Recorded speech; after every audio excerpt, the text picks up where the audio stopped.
Level 1. The summer intern, the meat grinder. It is 3 a.m. The harsh, sterile hum of the fluorescent lights above you feels like a physical weight, pressing down on your skull. Your mouth tastes like stale pennies and cold, cheap coffee. A sharp pain of acid reflux burns your throat, but you swallow it down. You are staring at a glowing monitor, your bloodshot eyes stinging as you manually align a text box on slide 42 of a pitch book that no one will ever read. You have been sitting in this exact chair for 18 hours straight. Welcome to J.P. Morgan. You thought you were the elite. You thought you were going to change the global markets. But right now, you are nothing but a formatting monkey. The air in the bullpen smells like dry sweat and desperate ambition. You hear the heavy footsteps approaching from behind. It is your VP. Your heart hammers against your ribs like a sledgehammer. You feel a cold drop of sweat slide down your spine. He drops a thick stack of printed models onto your keyboard with a deafening thud. Ariel, size 10, not 11. Fix it, he barks, his voice devoid of any human empathy. He does not even look at your face. To him, you do not have a name. You are just a disposable piece of meat in the grinder. Your hands tremble slightly as you grip the mouse. You are terrified, exhausted, and running on nothing but pure adrenaline and fear. But you click the mouse, you fix the font, because you want that return offer. The golden handcuffs are already slipping onto your wrists, and you do not even realize it. Level 2. First-Year Analyst, the Excel slave. You made it. You survived the brutal summer and secured the full-time contract. But the victory tastes like ash and stale tobacco in your dry mouth. You are now a first-year analyst, permanently chained to your dual glowing monitors. The rhythmic, deafening clack of your mechanical keyboard is the only soundtrack to your miserable existence. Your vision blurs as you stare at a massive discounted cash flow model, your bloodshot eyes hunting for a circular reference that is breaking the entire spreadsheet. You are building an LBO, a leveraged buyout, for a ruthless private equity firm looking to gut a manufacturing company in the Midwest. Your numb fingers move on autopilot, artificially tweaking the EBITDA margins to make the deal look profitable. But then, for a split second, your exhausted brain processes what those digits actually mean. You are not just changing cells in Excel. You are erasing 5,000 factory jobs with a single keystroke. A violent shiver runs from your heels to the top of your skull. Your stomach twists into a hard, painful knot. You look around the bullpen. Nobody else cares. They are all staring blankly at their screens, silent ghosts trapped in tailored suits. You try to speak, to question the morality of this bloodbath, but the words die in your throat. Why? Because the seductive whisper of the year-end bonus echoes in the empty room of your mind. You think of those thick blue strips, the dirty money that will wash away your guilt. You take a deep, trembling breath, inhaling the recycled dead air of the office, and you press enter. The transaction is saved. Your innocence just died, buried under a mountain of synthetic debt. Level 3, Associate, the whip. 3 years of grinding have completely hardened your soul. You are now an associate. Welcome to the lowest, dirtiest rung of middle management. You no longer build the financial models. You are the one who demands them. You have become the exact monster you used to despise. You walk down the narrow aisle, the sharp, aggressive scent of your expensive Tom Ford cologne completely failing to mask the sour stench of your own chronic exhaustion. You drop a thick, bleeding red marked pitch book onto a terrified first-year analyst's desk. Please fix, you say. Your voice is flat, dead, devoid of any human warmth. You see the sheer panic in his trembling hands. You hear his breath hitch, but you feel absolutely nothing. The empathy has been violently burned out of your system. You walk away, your expensive leather shoes clicking sharply against the polished marble floor. You are finally invited into the glass-walled conference rooms now. You sit in the dark corner, silent, watching the managing directors, the old men, orchestrate the real game. You listen as they casually discuss offloading highly toxic assets onto civilian retirement funds. They are knowingly packaging pure poison and selling it to the innocent as solid gold. A drop of cold sweat trickles down the back of your stiff collar. You know it is a rigged casino. You know it is a massive scam. But you just nod, wearing your flawless corporate mask. You are sliding down the slippery slope, and there are no brakes left. You traded your soul to the devil, and he gave you a platinum corporate card in return. Level 4. Vice President, the hustler. Listen to me. Being a VP is not about running financial models anymore. It is about pure survival. You are the deal runner now. You either bring in the meat or you become the meat.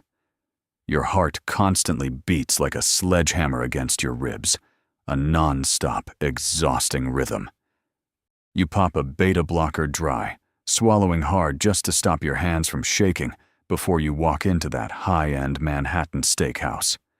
The air inside is heavy, thick with the smell of aged ribeye, expensive cigars, and pure, unfiltered greed. You sit down across from the suits, those corporate CEOs who look at you like you are just a glorified, highly paid salesman. Because, let us be honest, you are. You look them dead in the eye, and you lie. Smooth, practiced, beautiful lies. You pitch them a toxic merger, a deal so heavily leveraged it could easily bankrupt their entire company in 3 years. But you do not care about year 3. You only care about your closing fee today. You slide the thick contract across the polished mahogany table. The cold sweat on your palms makes the heavy paper slip slightly. You hear the sharp clink of crystal glasses as they toast. To synergy, they say. You smile, but inside, your stomach is twisting into a violent knot. You know exactly what you just did. You just sold them a ticking time bomb wrapped in a red ribbon. The line between a legitimate banking transaction and white-collar crime? It does not exist anymore. It is just a blurry haze of blue strips and offshore accounts. You walk out into the freezing night, the biting wind slapping your numb face, and the horrific realization hits you. You have crossed the point of no return. Level 5. Executive Director. The politician. So, you survived the hustle. Now you are an ED. But let me tell you a dark secret about this rank. The game is no longer about finance. It is pure, cutthroat office politics. You want that managing director title? You have to step on the necks of the exact same guys you used to grab beers with. You are standing in a massive, 5-star hotel suite in Dubai at 4 in the morning. The air conditioning is freezing, biting into your skin, but you are sweating right through your custom-tailored shirt. You are looking out at the glittering, soulless skyline, a heavy glass of 50-year-old scotch in your trembling hand. The ice clinks loudly against the glass, sounding like a gunshot in the dead silence of this empty room. You just got off a secure line where you actively, deliberately, sabotaged your closest rival's deal. You fed his client to the wolves just to secure your own promotion. The chilling reality of that betrayal runs down your spine, leaving your entire body completely numb. Tomorrow morning, you will shake his hand, look into his eyes, and smile.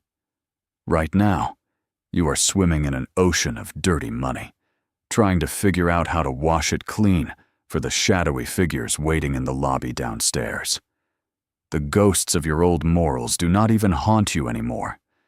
You are surrounded by hundreds of people every single day.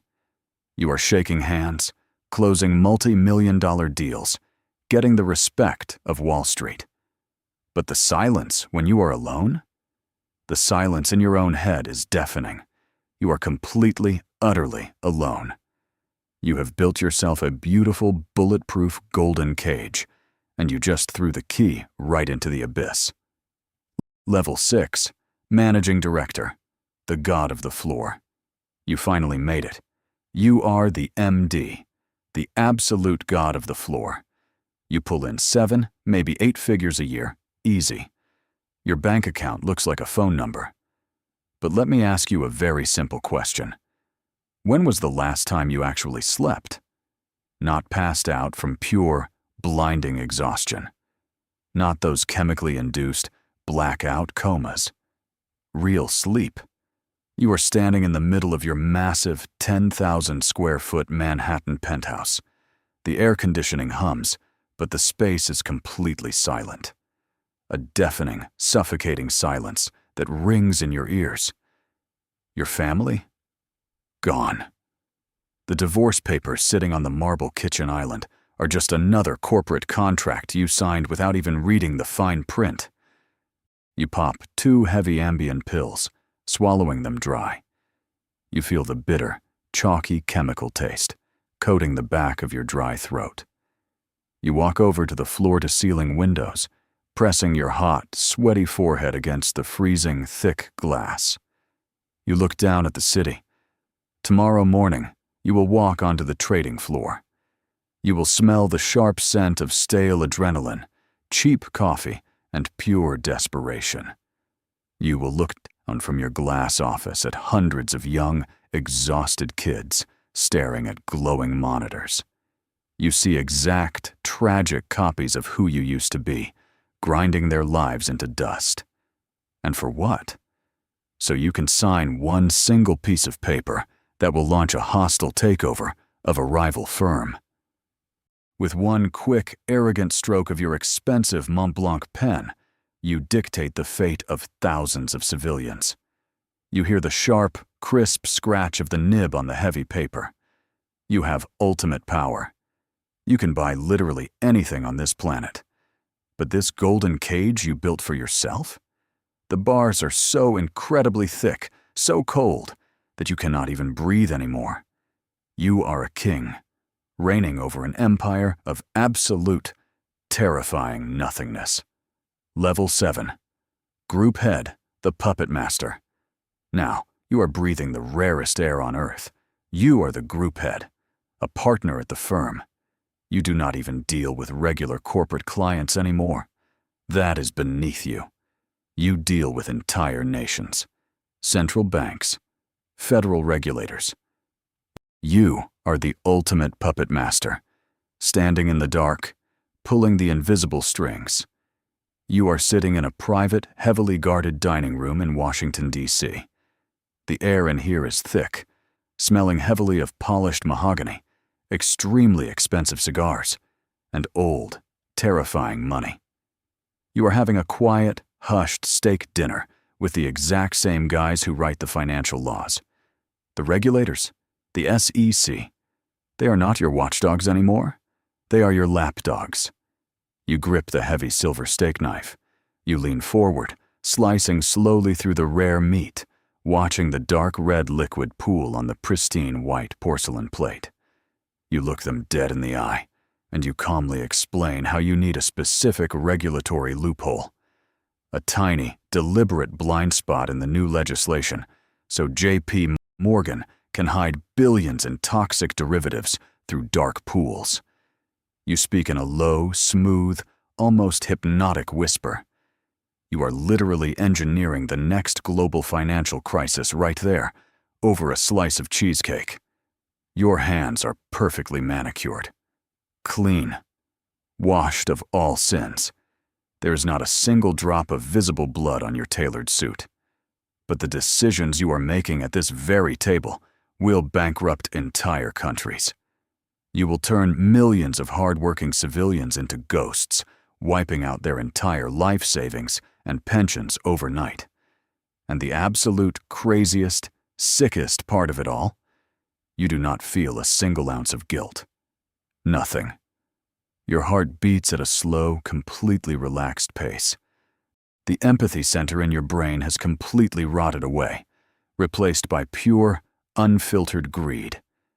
You look at the men across the table and you smile. It is a cold, dead, shark-like smile. You actually believe you are a god. You believe you are completely untouchable. You are spinning the massive wheel of destiny, completely blinded by your own toxic narcissism, ignoring the massive, devastating crash you are about to cause. Level 8. The C-suite. The void. This is it. The absolute apex. You are sitting in the C-suite, a permanent fixture on the board of directors. The air up here on the top floor of 270 Park Avenue is impossibly thin, perfectly climate-controlled, and completely sterile. You rest your heavy hands on the massive, cold oak boardroom table.